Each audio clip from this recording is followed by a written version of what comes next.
लोग प्रसन्न हो गए, संत लोग प्रसन्न हो गए। सब लोग कहने लगे, हे गणेश जी महाराज हमारी नाक कट गई थी, राम जी अगर तोड़ दे तो कम से कम नाक तो बच जाएगी। सब लोग एक मत हो गए। राम जी धीरे से गए और धनुष के पास में उधर सीता जी महारानी कहती हैं और सुनैना महारानी कहती है, अरे कोई समझाओ तो, ये बालक इतने सुकुमार है और इनको धनुष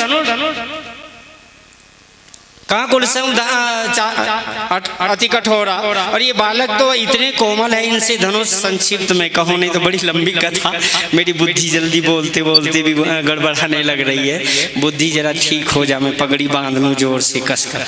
हाँ अब भैया देखो 1 मिनट में पूरा जल्दी करें। राम जी महाराज उन्होंने कहा देखो, एक तो कहने लग गए, अरे जानते हो, एक समझाने लगी सखी, अरे रवि मंडल देखत लगु लागा, उदय तासु त्रिभुवन भागा, ये देखने में छोटे हैं, काम इनके बड़े खतरनाक है। देखो ना छोटा सा गोल सूर्य नारायण उदय होता, तीनों लोग का अंधकार नष्ट हो जाता है। अरे इनके चरण रस से अहिल्या का उद्धार हो गया, इन्होंने मारी सुबाहु, इनका सबका वध कर दिया, और जानते हो ताड़का को एक ही बाण में मार दिया। ये धनुष जरूर तोड़ देंगे, चिंता मत करो।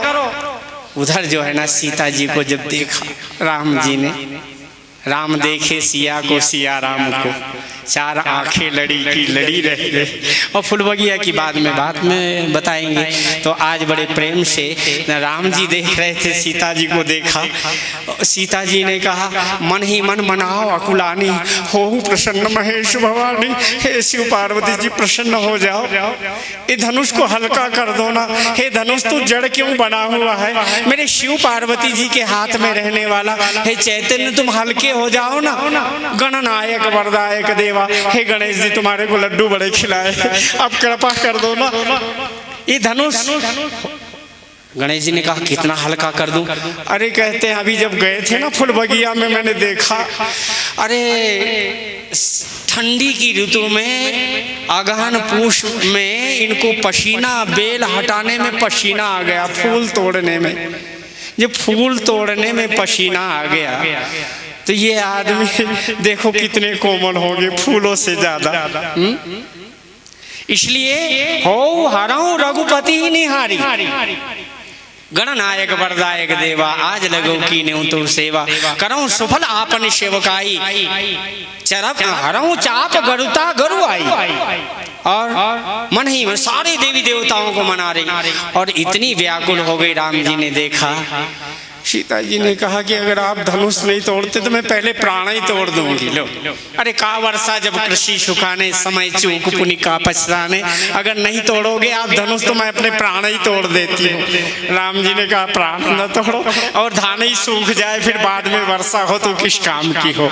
तो भैया देखो समय निकल जाए और पूरी कथा नहीं कहेंगे तो कितना पाप लगेगा। चलो उत्तर प्रसंग में कल राम जी महाराज ने पुनः एक बार गुरु जी की तरफ देखा, और परिक्रमा करने के बाद गुरु ही प्रणाम मन ही मन कीन्हा, 3 बार प्रणाम किया। संत को हमेशा ऐसे प्रणाम करना, सदगुरुओं को, और तुरंत सब लोग गान करें, गुरु ही प्रणाम मन ही मन कीन्हा, अति लाघव उठाई धनुलीना, लेत चढ़ावत खैचत गाड़े, काहू न लखा दे किधर, चढ़ावत खैचत गाड़े, काहू न लखा दे कि सब ठाड़े, तेई क्षण राम माध्य धनु तोरा, भरे भुवन धुनि घोर कठोरा, तेई क्षण राम माध्य धनु तोरा, भरे भुवन धुनि घोर कठोरा। भगवान श्री राम जी ने जब गुरु ही प्रणाम मन ही मन कीना ऐसा प्रणाम किया, गुरु जी की तरफ देखकर अति लाघव, इतनी जल्दी उठाया कि लेते हुए और प्रतंचा चढ़ाते हुए, खींचते हुए, और दोनों मंडल को मिलाकर के तोड़कर फेंकते हुए, इतनी क्रिया को किसी ने नहीं देखा। एक क्षण में भगवान पुनि नव धनु मंडल सम भयो, भगवान राम जी ने ऐसा उठा करके तोड़ा तो आकाश में सूर्य मंडल, चंद्रमा के चारों तरफ मंडल छा जाता है। एक बार जोर से जयकारा बोलो, बोलिए रामलला भगवान की जय। राम जी ने, गोस्वामी जी ने लिखा, ते ही क्षण राम मध्य धनु तोरा, ते ही क्षण राम मध्य धनु तोरा।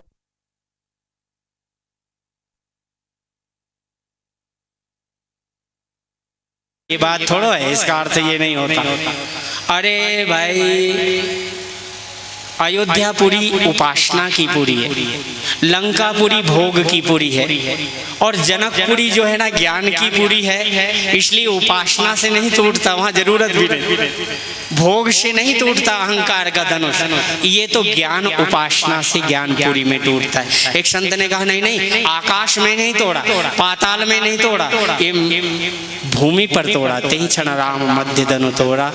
एक संत ने कहा नहीं नहीं, ये अर्थ नहीं है। अरे भाई हफ्ते में 7 दिन हो